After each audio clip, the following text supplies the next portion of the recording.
శ్రీ మహాగణాధిపతయ నమః. ఐం మహాసరస్వత్యే నమః. శ్రీ లలితాంబికాదేవ్యే నమః.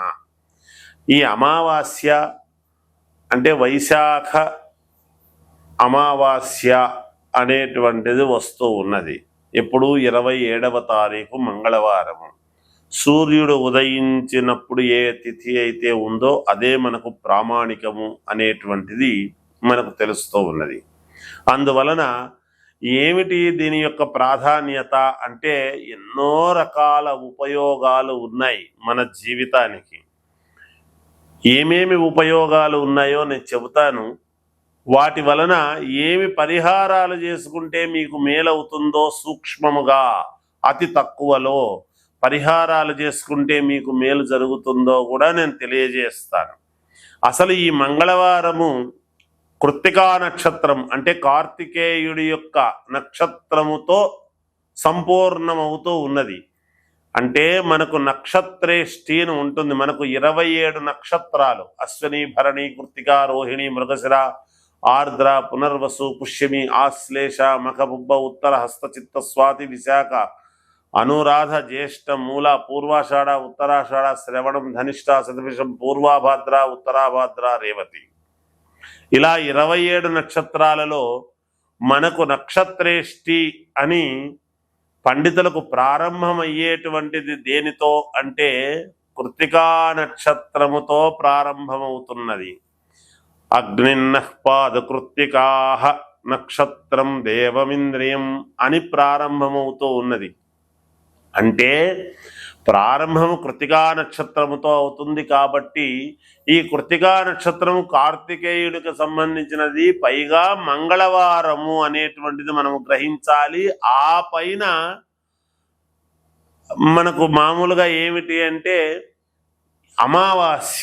అమావాస్య మంగళవారము అనేటువంటి రోజు గనక మనకు ఏమేమి చేసుకుంటే మేలవుతుంది, ఎన్నో కోరికలు ఉంటాయి. ఏమిటి, వివాహము ఆలస్యమవుతుంది దేనివల్ల అనడానికి, ఏం పరిహారం చేసుకుంటే మేలు జరుగుతుంది అని, లేదా సంతానము కలగనటువంటి వాళ్లకు సంతాన యోగము కోసము, ఉద్యోగము రావాల్సినటువంటి వాళ్లకు ఉద్యోగానికి, మనస్సు ప్రశాంతత, ఇంట్లో ప్రశాంతత ఏర్పడాలి, గృహములో అంటే ఏమి చెయ్యాలి, భార్యాభర్తల యొక్క అన్యోన్యత తక్కువైనటువంటి వాళ్ళ యొక్క పరిస్థితి ఏమిటి, అలాగే ధనము రావాల్సినటువంటిది ఏమిటి, రుణము తీర్చుకోవాలి అంటే ధనము రావాలి.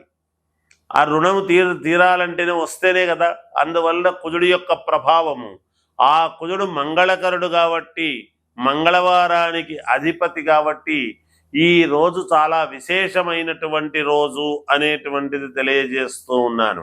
అంతేకాదు, ఎవరైనా ఇష్టపడినటువంటి ప్రేమికులు, నిజానికి ప్రేమికులను ప్రోత్సహించటం అనేటువంటిది కాదు, కానీ అయితే లోకధర్మము కదా, ఇష్టపడినటువంటి వాళ్ళు ఉంటారు.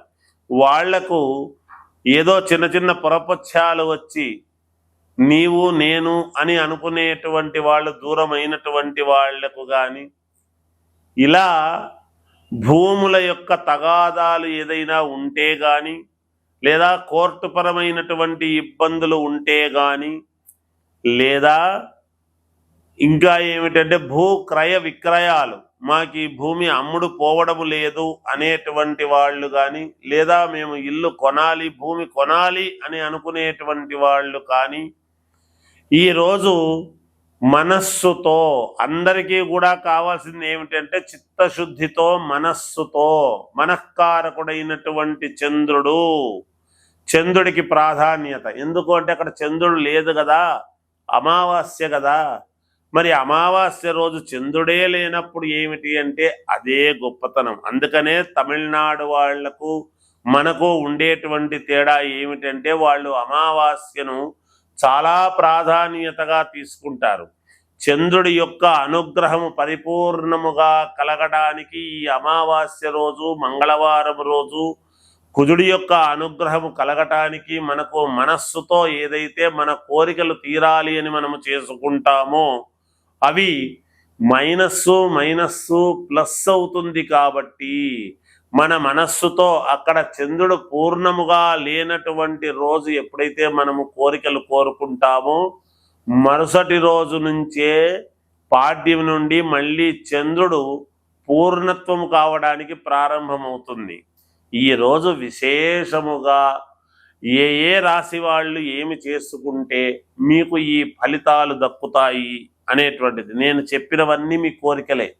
అనేక రకాల కోరికలు ఉంటాయి. ఇంట్లో పిల్లలకు సరిగ్గా చదవడం లేదన్నా, లేదా పిల్లలకు దిష్టి తగిలింది అన్నా, ఇలా పెద్దవాళ్లకు కానీ నరదృష్టి అయ్యింది అంటే, నూతన గృహప్రవేశం చేసినప్పటి నుంచి, మాకు ఈ గృహం కట్టుకున్నప్పటి నుంచి ఎందుకో కొంచెం సరిగ్గా నడవడం లేదు గురువు గారు, వ్యాపారాలు సరిగ్గా లేవు గురువు గారు, ఇలాంటివి చిన్న వ్యాపారాల దగ్గర నుండి పెద్ద పెద్ద వ్యాపారాల వరకు ఎవరికైనా ఏ ఏ రాశి వాళ్ళు ఎటువంటి పరిహారము చేసుకుంటే మీకు పరిపూర్ణముగా మేలు జరుగుతుంది అనేటువంటి దాని గురించి ఈ అమావాస్య నాడు ఏమి చేస్తే మీకు మేలు జరుగుతుందో నేను చెబుతాను. ఎందుకంటే పూర్ణముగా ఈ అమావాస్య చంద్రుడు ఉండడు, చీకటిగా ఉంటుంది, మంగళవారం రోజు. అప్పుడు గనక ఏమి చేసుకుంటే, ఏ రాశి వాళ్ళు ఎటువంటి పరిహారం చేస్తే మీకు తప్పక విజయము కలుగుతుంది అనేటువంటి దాన్ని ఇప్పుడు నేను మీకు తెలియజేయబోతున్నాను. వృషభ రాశి వాళ్ళు ఈ అమావాస్య రోజు, మంగళవారం రోజు మీ కోరికలు ఎటువంటి కోరికలు ఉండినా, అవి కోరికలు ఏవైనా కావచ్చు గాక, ఆ కోరికలు ఏవైతే ఉంటాయో అవన్నీ కూడా మీకు నెరవేరాలి అంటే మంగళవారం నాడు సాయంకాలము 6 గంటల నుండి 7 గంటల మధ్యలో మీరు ఒక తమలపాకు తీసుకొని ఆ తమలపాకు మీద ఆవు పేడ ఉంటుంది కదా, గోమయం, ఆ ఆవు పేడను ఆ తమలపాకులో పెట్టి ఆ ఆవు పేడ మీద ఒక ప్రమిద ఉంచి ఆ ప్రమిదలో పసుపుతో తయారైనటువంటి 2 ఒత్తులు తీసుకొని ఒకదానికి పసుపు ఒకదానికి కుంకుమ 2 ఆ ఒత్తులకు పట్టించి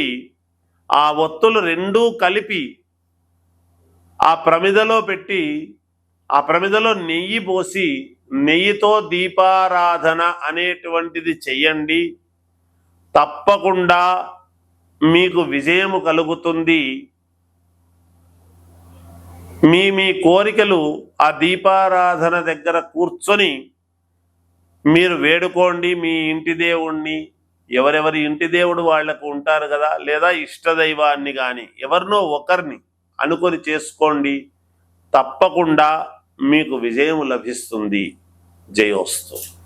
అన్ని రాసుల వాళ్ళు కూడా నరదృష్టి చిన్నపిల్లలకు కానీ పెద్దవాళ్లకు కానీ, భర్త బయటికి పోయి వస్తే ఇంట్లో స్త్రీలు భర్త యొక్క శ్రేయస్సు కోరుకునేటువంటి వాళ్ళు కాబట్టి, ముందు ఇంటి యజమాని బాగుంటే అందరూ బాగుంటారు అనేటువంటిది ఉన్నది కాబట్టి, ఈ అమావాస్య రోజు మిట్ట మధ్యాహ్నమైన సాయంకాలమైన రాత్రి 9 గంటల లోపల ఎప్పుడైనా సరే మీరు చేయవలసినటువంటిది ఏమిటి అంటే దిష్టి తీయడం అనేటువంటిది ఒకటి ఉంటుంది. చిన్నపిల్లల కోసం మూర్ఖత్వము పోవటానికి, లేదా మగవాళ్ళు బయటికి పోయి ఇంటికి వచ్చిన తర్వాత వాళ్లకు దిష్టి పోవడానికి కానీ, లేదా మనకు నరదృష్టి అనేది ఉంటుంది, ఈ నరదృష్టి అనేటువంటిది దూరము కావడానికైనా మీరు దేంట్లో ఏమి చెయ్యాలి అంటే జనరల్గా అన్ని రాసుల వాళ్లకు పనికొచ్చేటువంటిది ఇది. ఇంకా షాపుల్లో కూడా మీకు వ్యాపారాలు బాగా జరగడం లేదు, చేయడం లేదు అనుకునేటువంటి వాళ్ళు కూడా ఆ గల్లా పెట్టెకు, ఆ షాపులోకి అడుగు పెట్టేటప్పుడు ముఖద్వారానికి కానీ ఈ పని చెయ్యవచ్చును. దిష్టి తీయడం అనేది ఏమిటి అంటే ఒక నల్లటి బట్ట, అందులో కొన్ని నల్ల నువ్వులు, దాంట్లో మీరు కాస్త ఉప్పు, ఒక 2 స్పూన్లు, అలాగే 200 గ్రాములు పచ్చకర్పూరము ఇందులో పెట్టుకోవడం. పచ్చకర్పూరము, ఆవాలు, మనము తినేటువంటి ఆవాలే, రోజు మనం వంటల్లోకి వాడేటువంటి ఆవాలే 1 స్పూను అందులో వేసుకొని ఇవి ఆ నల్లబట్ట పూర్తిగా చుట్టి ఎడమ చేత్తో దిష్టి తీయటం 3 సార్లు అనేటువంటిది గనక చేస్తే మీ మామూలుగా తల్లులు పిల్లలకు చేస్తారు, మీ కొడుకులకు కానీ కూతుళ్లకు కానీ చేయవచ్చును.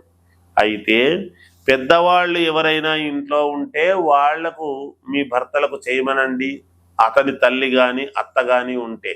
ఒకవేళ పెద్దవాళ్ళు ఎవరు లేరు గురువు గారు, భార్యాభర్తలము మేమే ఉన్నాము అన్నప్పుడు భార్య చేయవచ్చును పురుషుడికి భర్తకు. ఎందుకు అంటే ఒక్కొక్కసారి ఆమె తల్లి అవుతుంది, ఒక్కొక్కసారి ఆమె మంత్రి అవుతుంది, ఒక్కోసారి సలహాలు ఇచ్చేటువంటి ఆమె కూడా అవుతుంది.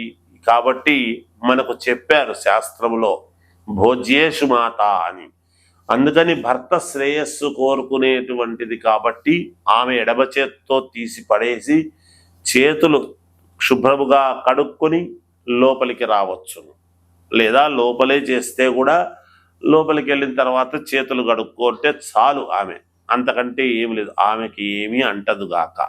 ఇది చేసి ఎవరూ తొక్కకుండా ఉండేటువంటి చోట చెత్త కుండీలో కానీ దేంట్లో అన్నా పడవేస్తే మీకు మేలు జరుగుతుంది అని తెలియజేస్తూ జయోస్తు.